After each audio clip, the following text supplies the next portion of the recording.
Benvenuti o bentornati sul canale, io sono Michael e in questo video ti parlo degli accessori che non devono mai mancare nel mio zaino da viaggio. Gli accessori di cui sto per parlarvi in totale sono 10, anche se in realtà gli ultimi due non li ho ancora acquistati ma lo farò a breve. Quindi cominciamo subito. Accessorio numero 1.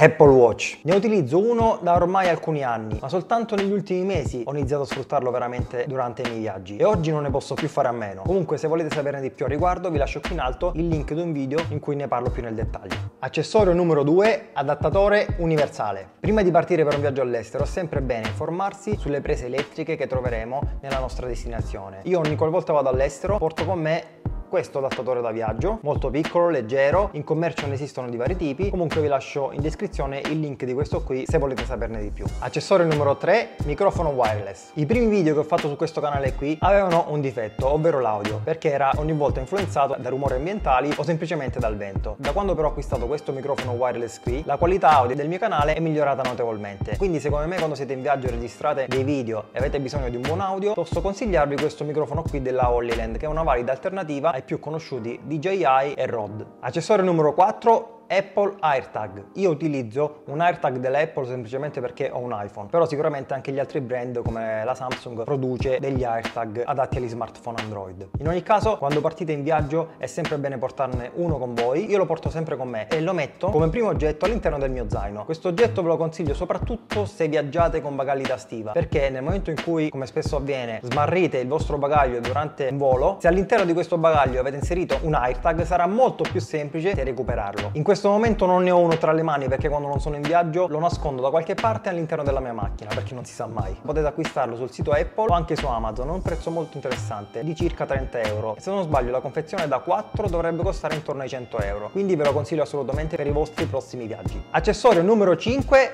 cuffie wireless. Io utilizzo queste qui perché, come vi dicevo, ho un iPhone, quindi utilizzo le AirPods. Queste credo siano le AirPods 2. Che usiate iPhone o Android, vi consiglio di acquistare delle cuffie wireless perché occupano poco spazio, sono leggerissime, non vi danno fastidio e possono essere utili in varie situazioni, durante dei lunghi voli o per fare delle chiamate senza impegnare le vostre mani, magari tenendo anche il telefono in tasca, e indossando le cuffie potete parlare tranquillamente. Questo accessorio qui non manca mai nel mio zaino da viaggio. Accessorio numero 6, power bank. Io ne ho diversi modelli, come vedete. Questo da 20.000 mAh, molto grande, molto pesante, lo porto con me solo se porto con me anche il mio computer, quindi se ho bisogno di molta più energia. Poi ne ho acquistato un altro dove posso ricaricare il mio smartwatch e il mio iPhone in contemporanea. In questo modo evito di portare troppi cavi. E poi ne ho anche un altro più piccolino da 5.000 mAh che utilizzo quando ho bisogno di ridurre il peso all'interno del mio zaino. Vi lascio comunque in descrizione i link di tutti e tre i power bank che utilizzo. Accessorio numero 7, computer portatile. Questo naturalmente è l'accessorio più ingombrante e pesante che solitamente io porto con me, però ogni qualvolta posso evitare di portarlo con me preferisco, perché comunque portare 1 kg, 1,2 kg in più nello zaino si fa sentire. Altro accessorio indispensabile per i miei viaggi, ma per i viaggi di chiunque, è lo smartphone. Quello che voglio consigliarvi però è di non portare un solo smartphone, ma di portarne due. Infatti io utilizzo questo qui con il quale sto registrando e un altro vecchio iPhone 6 che metto sempre nel mio zaino e non lo utilizzo mai, lo tengo sempre lì per emergenza. Comunque, se volete saperne di più vi lascio qui in alto il link dove ne parlo in modo più approfondito. Gli ultimi due accessori di cui voglio parlarvi sono quelli che appunto non ho ancora acquistato ma lo farò a breve, e si tratta di una mini torcia elettrica che può essere veramente molto utile, evitando di dover utilizzare il flash del nostro smartphone e quindi di scaricare la batteria. E oltre questo una mini torcia può essere molto più luminosa. Mentre l'altro accessorio che vi consiglio e che io devo ancora acquistare è un mini SSD, ovvero un dispositivo di archiviazione portatile. Se come me quando siete in viaggio fate parecchie foto e parecchi video, spesso la memoria del nostro smartphone si riempie facilmente, quindi invece di intasare anche il nostro cloud possiamo portare con noi un piccolo dispositivo esterno da collegare al nostro smartphone o al nostro computer in modo da poter trasferire le nostre foto e i nostri video in totale sicurezza. Bene, come avete visto questi sono i 10 accessori che non devono mai mancare nel mio zaino da viaggio. I prezzi variano da poche decine di euro a diverse centinaia di euro, però non tutti questi accessori naturalmente sono indispensabili per chiunque. Se ne avete altri comunque da consigliare vi invito a scriverlo nei commenti. Inoltre vi chiedo gentilmente di lasciare un like per sostenere il canale se vi fa piacere, di iscrivervi per rimanere in contatto e noi ci vediamo nel prossimo video. Ciao!